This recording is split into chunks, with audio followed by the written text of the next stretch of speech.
আমাদের পালানোর পথ নাই, আমরা পালানোর পথ কখনো খুঁজি না বলেই আন্দোলনের সামনে সারিতে ছিলাম।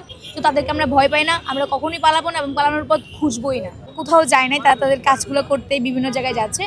সো এইগুলো হচ্ছে যে আফসোস লীগ বা হচ্ছে যারা আমাদেরকে ডাউন করতে চায়, যারা আমাদেরকে মানে সহ্য করতে পারছে না, তাদেরই অপপ্রচার। মনে হয় যারা আসলে ফেসিস্ট সরকারের দোসর বা আওয়ামী লীগ সরকারের দোসর, তারা আসলে একমাত্র অ্যাক্টিভ হচ্ছে অনলাইনে, এবং তারা যত পারছে যতভাবে পারছে আমাদেরকে পিছিয়ে দেওয়ার জন্য, আমাদেরকে ডাউন করার জন্য তারা বিভিন্ন ধরনের অপপ্রচার চালাচ্ছে। এবং এইটা আসলে অপপ্রচারের মধ্যে অন্যতম একটা, যে আসলে সমন্বয়করা ব্যাংককে, কেউ দুবাই, কেউ এই। তো আপনারা জানেন যে আসলে আসিফ মাহমুদের তার যে আইডি বা পেজ, সেটা ঘাটলেই বোঝা যায় সে আসলে কতটা ব্যস্ততম সময় পার করছে। এর মধ্যে আবার আসলে নির্বাচন হয়তো বা আজকে হোক কালকে হোক দিতে হবে, তার মধ্যে সবাই আসলে যারা যারা নেক্সট নির্বাচনের প্রিপারেশন নিচ্ছে, তারা অবশ্যই ওই রকমভাবেই তাদের মুভগুলো দিচ্ছে বা তারা ওইভাবে কাজ করছে।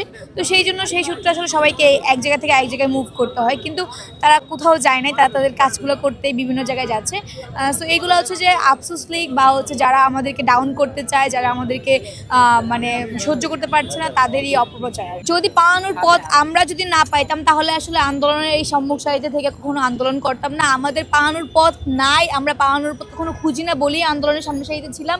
এবং যে কোনো সময় রাষ্ট্রের যে কোনো ক্রান্তি লগ্নে আসলে আমরা সামনে সারিতে থাকবো। তারা যদি ফিরেও আসে, আবারও মারতে আসে, তাদেরকে আবারও রুখে দাঁড়াবো। তো তাদেরকে আমরা ভয় পাই না, আমরা কখনোই পালাবো না এবং পালানোর পথ খুঁজবোই না।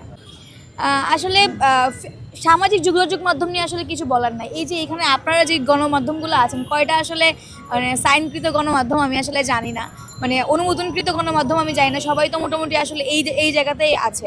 তো সত্য মিথ্যা মিলে আসলে ওই জায়গায় আছে। তো সেই জায়গায় বলবো আসলে সবাইকে প্রথমে সত্য তা যাচাই করার জন্য বলবো, এবং তারপর আসলে সব কিছু মানে বলতে বলবো। এবং আজকে আমরা যখন খ ইউনিটের পরীক্ষা নিয়ে বিভিন্ন বুথ নিয়ে বসেছিলাম, তাদের বাংলাদেশের মানুষের বা এখনও যে মানুষের আসলে আমাদের প্রতি বিশ্বাস আছে, আস্থা আছে, সেটা আজকে তাদের কার্যক্রম, তাদের উৎসাহ, তাদের প্রশংসা দিয়ে বুঝতে পেরেছি। আসলে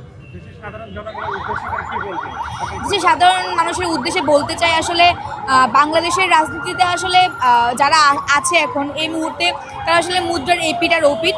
আপনারা আরও ভালো করে দেখেন, বিবেচনা করেন এবং অন্তর্বর্তীকালীনকে সরকারকে সময় দিন, তাকে দেশটাকে একটু সুন্দর করতে দিন এবং সুষ্ঠু একটা নির্বাচনের রাস্তা আপনারাই তৈরি করে দিন, যেন নেক্সট নির্বাচনটা আসলে খুবই সুষ্ঠু এবং গণতান্ত্রিক উপায়ে হয়।